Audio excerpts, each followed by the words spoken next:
This is Mrs. Eleanor Roosevelt's own program.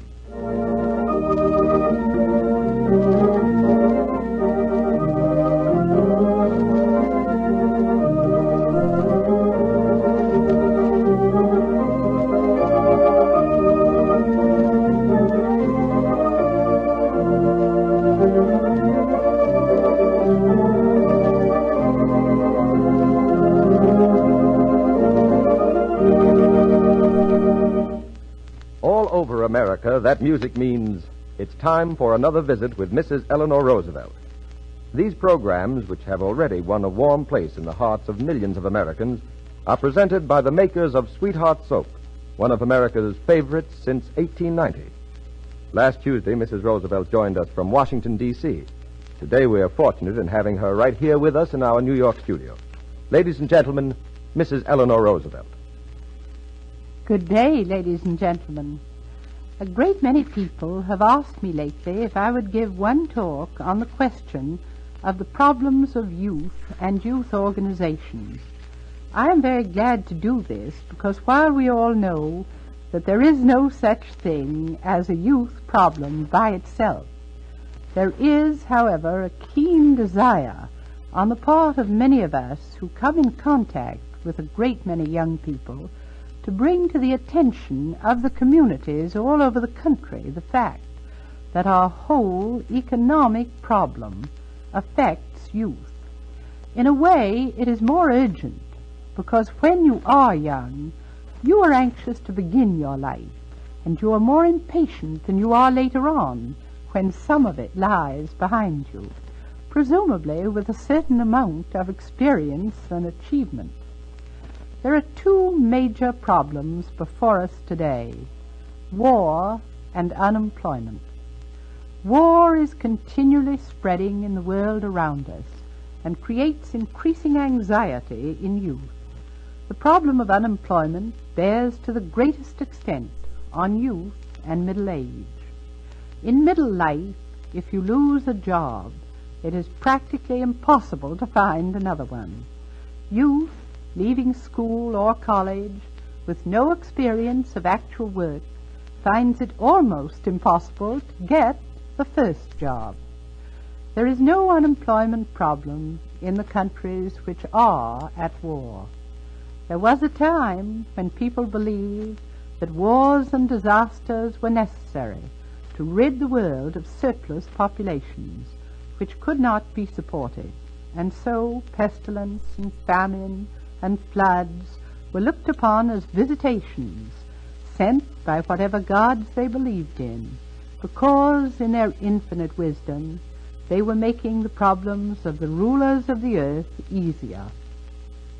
We have come to believe, however, that man was given his intelligence to face these problems and to see if ways could not be found to meet them which did not require such infinite suffering. Under our democratic form of government, we have developed a people who are really desirous of finding methods by which difficulties can be settled without going to war. It is quite true that our concern has never been great enough.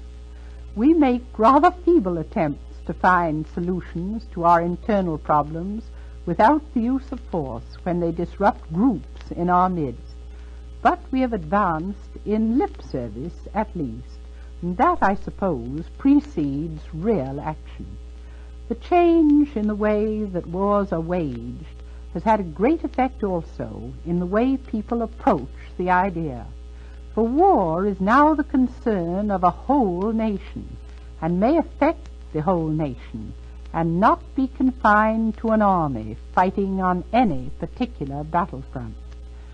We've done a much better job in convincing our young people that war is not a good way to solve the problems of civilization than any of us thought could be done.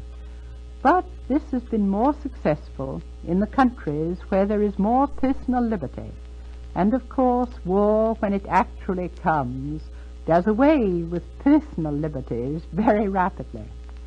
Today, even in France and England, they are doing some things which remind one of the totalitarian governments now existing in other European countries.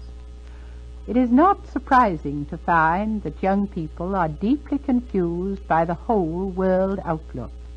It is a disconcerting and confusing pattern, and tends to make those of us who have temporary security think that we might turn inward upon ourselves and have as little to do with these perplexing world problems as possible. Yet I'm afraid that cannot be, for the world is growing closer and closer together. The young people themselves know this, and they recognize that there are others like themselves who desire peace even in belligerent countries. They wish that sanity might return to the world. With sanity restored, they feel that young people everywhere might recognize the fact that there are problems to be solved and not sidestepped, as was done in the 20s. In the meantime, we in this country are the only nation that can still face our economic problems and try to solve them. The first and most important to young and old is now unemployment, and it will continue to be whenever peace comes. Almost everyone will concede that in this country at least we have the materials and we have the manpower and we have the knowledge of how to produce. Production, which used to be our great problem, is no longer a bugaboo. The strange thing called distribution is what seems to keep so many of our people, including numberless young people, in bondage to want and poverty. Most of us are not economists. We're not even powerful people with much money to spend or great influence that we can turn to the solving of these problems. However, we, all of us, live in communities, and in the aggregate it is we, the people, in our own communities, who have the greatest power that exists in a democracy. If we have a desire to help youth or middle age or even old age, the thing to do is to start in our own communities and find out what the individual problems are. The getting together of all people who know the different elements which make up our community, making a real survey which gives the facts on unemployment, on the lack of recreational facilities, on unsatisfactory training. That is the prelude to the further survey to find out what the potential resources of the community are and what cooperation can be counted on to help in the solution of the problems. That will leave us with a real knowledge of what we must call upon the state and federal resources to do to help meet our local situations.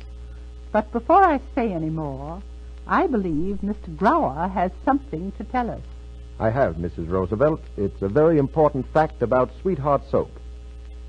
Ladies, Sweetheart Soap is pure. Ask those who have made a study of beauty soaps. They know the truth, and they can confirm this fact for you.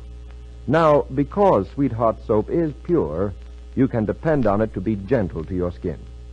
Sweetheart removes dirt and old cosmetics thoroughly because that's necessary for an attractive skin. But it also removes them gently, which is every bit as important.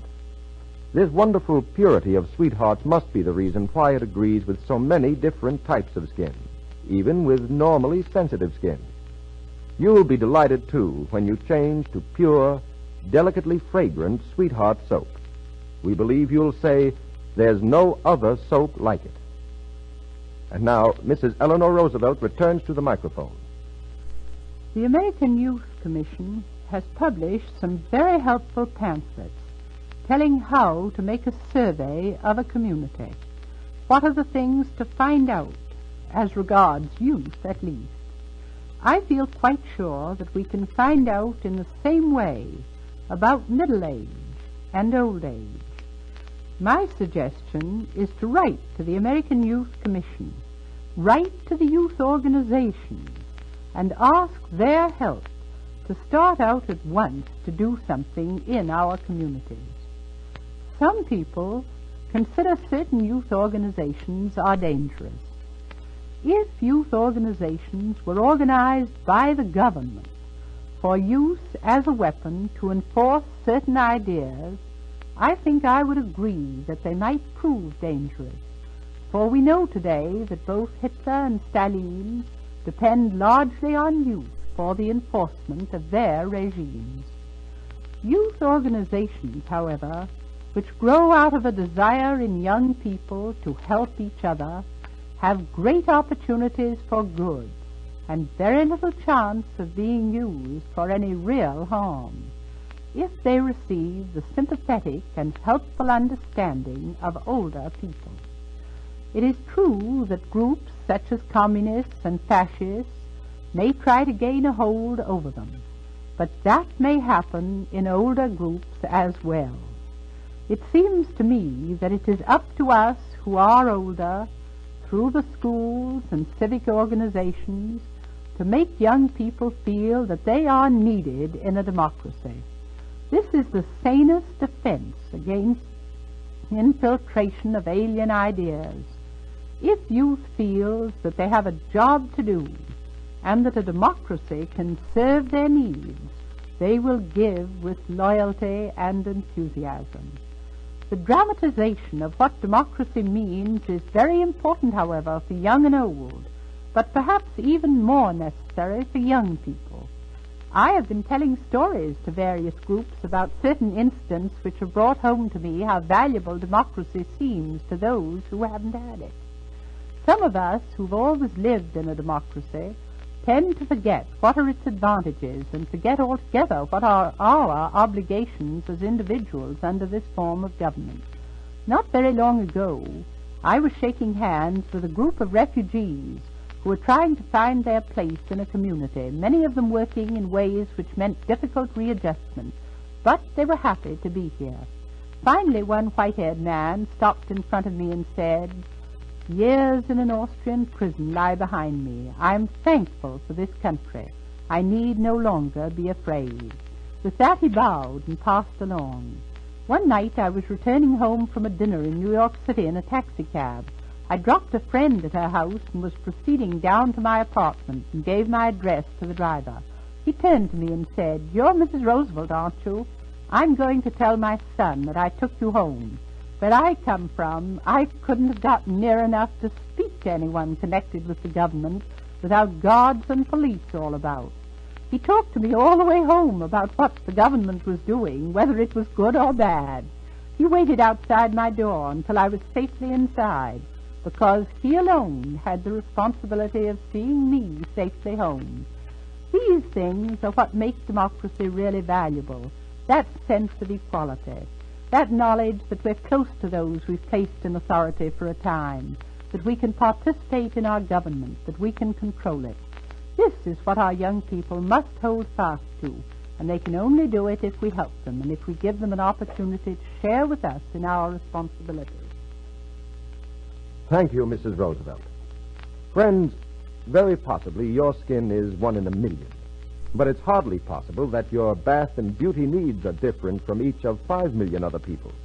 And in the last 2 years alone, the change to Sweetheart soap was made by over 5 million new users. Those 5 million people sought a gentle soap, a thorough soap, a soap with a lovely mild fragrance. In other words, friends, those people wanted the very qualities that have made Sweetheart soap a favorite for over half a century. So wisely, they too chose Sweetheart soap. Why don't you look into this? See for yourself why, in this changing world, Sweetheart goes on, year in and year out, pleasing its old friends and attracting new ones. The price is only a few pennies for a big, delicately fragrant oval cake. Get several cakes when you go shopping this very day. Mrs. Eleanor Roosevelt comes to call again next Tuesday, same time, same station. In the meantime, remember the product you hear about on these programs. Sweetheart soap, famous for 50 years as the soap that agrees with your skin. And don't forget to be at home next Tuesday when you'll again hear Mrs. Eleanor Roosevelt's own program. This is Ben Grauer speaking. This is the National Broadcasting Company.